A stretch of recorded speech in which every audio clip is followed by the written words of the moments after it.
सरकार का एजेंडा ये था कि किसी भी तरीके से इनको परेशान किया जाए। जो मात्र 1 घंटे का रास्ता है उसमें हमें 6 घंटे आज लगे। निश्चित तौर पे दबाव है, अगर दबाव ना होता तो सरकार हमें जगह जगह रोकती ना। हमें जगह जगह रोका गया, इसका मतलब सरकार के ऊपर बहुत भारी दबाव था। लखीमपुर के जो हमारे शहीद किसान परिवार हैं उनको न्याय दिलाना, जो हमारे भाई जेल में हैं उनको न्याय दिलाना, जो हमारे किसान भाई गिरफ्तार कर रखे हैं, जो घायल हैं उनको न्याय दिलाना हमारा सबसे प्राथमिक एजेंडा है। हम 300 ट्रैक्टर लेके आए थे हरियाणा की तरफ से, तो हमने तो 26 नवंबर का हमारा भाषण है कि भाई चुनाव नहीं लड़ना चाहिए और एमएसपी का कानून बनने तक हमें यहाँ पे बैठना चाहिए, जम के लड़ाई लड़नी चाहिए। रोजाना स्पोक्समैन ਤੁਸੀਂ ਦੇਖ ਰਹੇ ਮੈਂ ਹਾਂ ਤੁਹਾਡੇ ਨਾਲ ਜਗਸੀਰ ਸਿੰਘ। ਜੰਤਰ ਮੰਤਰ ਦੇ ਉੱਤੇ ਵੱਡਾ ਧਰਨਾ ਪ੍ਰਦਰਸ਼ਨ ਜੋ ਕਿ ਸਿੱਧੂਪੁਰ ਦੀ ਅਗਵਾਈ ਹੇਠ ਹੋਰ ਵੱਖ-ਵੱਖ ਜਥੇਬੰਦੀਆਂ ਹਰਿਆਣੇ, ਪੰਜਾਬ ਦੀਆਂ, ਰਾਜਸਥਾਨ ਹੋਰ ਵੀ ਕਈ ਸਟੇਟਾਂ ਤੋਂ ਜੋ ਕਿ ਵੱਡਾ ਧਰਨਾ ਪ੍ਰਦਰਸ਼ਨ ਕੀਤਾ ਜਾ ਰਿਹਾ ਹੈ। ਤਾਂ ਉੱਥੇ ਅਭਿਮਨਿਊ ਜੀ ਸਾਡੇ ਨਾਲ ਨੇ, ਗੱਲਬਾਤ ਕਰਦੇ ਆ ਕਿ ਅਸਲ ਦੇ ਵਿੱਚ ਵੱਖ-ਵੱਖ ਥਾਵਾਂ ਤੇ ਕਿਸਾਨਾਂ ਨੂੰ ਰੋਕਿਆ ਵੀ ਗਿਆ ਤੇ ਇਹਨਾਂ ਨੂੰ ਵੀ ਰੋਕਿਆ ਗਿਆ। ਤਾਂ ਅੱਜ ਜੋ ਜੰਤਰ ਮੰਤਰ ਤੇ ਪ੍ਰਦਰਸ਼ਨ ਹੋ ਰਿਹਾ ਉਸ ਨੂੰ ਕਿਸ ਤਰੀਕੇ ਨਾਲ ਦੇਖਦੇ ਨੇ ਕਿ ਕਿੰਨਾ ਕੁ ਦਬਾਅ ਇਸ ਵਾਰ ਬਣੇਗਾ, ਕੀ ਲੱਗਦਾ ਵੀ केंद्र सरकार चुकेगी। अभिमन्यु जी पहला तो यही सवाल करना चाहांगा मैं, ਤੁਹਾਨੂੰ ਪਹਿਲਾਂ रोकया गया कि कुछ गलबात हुई सी उत्थे? देखिए, दिल्ली पुलिस की मंशा आज शुरू से ही खराब थी, प्रशासन की मंशा शुरू से ही खराब थी। देखिए, हम जब केएमपी से निकले वहाँ पे जत्था बढ़ा के लगभग 100 गाड़ियों का जत्था था, तो वहाँ पे केएमपी से ही जाम लगा हुआ था पूरा। जहाँ पे सिंगू बॉर्डर पे आंदोलन के दौरान स्टेज लगी हुई थी वहाँ पे पूरे तरीके से जाम था पूरा। उस मात्र 15 किलोमीटर की दूरी में, मात्र 4-5 किलोमीटर की दूरी में ही हमें लगभग 1.5 घंटा लग गया हमें वहाँ पे। तो हमने जब वहाँ पे आए तो हमने देखा कि दोनों तरफ बैरिकेटिंग लगी हुई थी और पुलिस एक एक गाड़ी करके निकल रही थी, एक एक गाड़ी करके निकलने दे रही थी। उसके कारण बहुत ज्यादा जाम लगा हुआ था, पिछले लगभग 10 किलोमीटर लंबा। उससे आगे हम निकले 1.5 घंटे बाद, तो लगभग 2 किलोमीटर चलने के बाद फिर 20 किलोमीटर लंबा जाम था करनाल बाईपास तक। वहां भी देखा तो दोनों तरफ बैरिकेटिंग थी, सिर्फ एक एक गाड़ी करके निकलने दे रहे थे।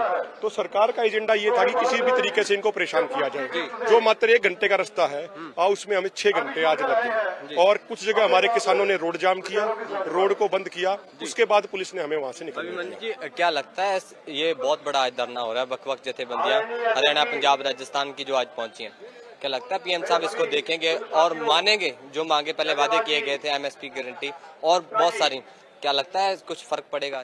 देखिए, निश्चित तौर पे दबाव है, अगर दबाव ना होता तो सरकार हमें जगह जगह रोकती ना।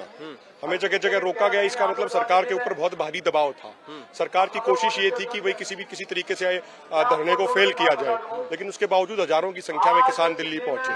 तो ये दिखाता है कि दोबारा से सीमेंट के ब्लॉक लगा देना बॉर्डरों पे, ये दिखाता है कि सरकार डरी हुई है और सरकार काफी घबराहट में है। और ये तो आज छोटा सा ट्रेलर है, अभी जितने भी अराजनीतिक गैर राजनीतिक संगठन हैं वो मिलके बहुत बड़ा आगे कार्यक्रम देंगे। लखीमपुर के जो हमारे शहीद किसान परिवार हैं उनको न्याय दिलाना, जो हमारे भाई जेल में हैं उनको न्याय दिलाना, जो हमारे किसान भाई गिरफ्तार कर रखे हैं, जो घायल हैं उनको न्याय दिलाना हमारा सबसे प्राथमिक एजेंडा है और उसको प्रायोरिटी पर रख के हम अपना आगे आंदोलन लड़ेंगे। कितने समय का अल्टीमेट दे सकते हो सरकार ने कि लगता हफ्ता 2 हफ्ता महीना लग सकता है? 1-2 दिन में मीटिंग करके हम कोई बड़ा फैसला लेंगे। आज तो यहाँ पे सिर्फ राष्ट्रपति महोदया तक ज्ञापन देना है, उसके बाद हम चले जाएंगे शाम को, लेकिन उसके बाद बड़ा कार्यक्रम दिया जाएगा। उम्मीद की लगती है इकट्ठ होया बाकी ਜਿਹੜੀਆਂ ਸਿਆਸਤ ਦੇ ਵਿੱਚ ਜਥੇਬੰਦੀਆਂ ਗਈਆਂ ਨੇ सब इकट्ठे हो सकते हैं? फिर देखिए, ये एक वैचारिक मतभेद है। हम पूर्ण तरीके से गैर राजनीतिक हैं और गैर राजनीतिक रहने से ही किसान समाज की सेवा हो सकती है। क्योंकि देखो, जब आप राजनीति में चले जाते हो तो आपको सारे साम दाम दंड भेद लगाने पड़ते हैं और किसानों की भलाई का एजेंडा पीछे छूट जाता है।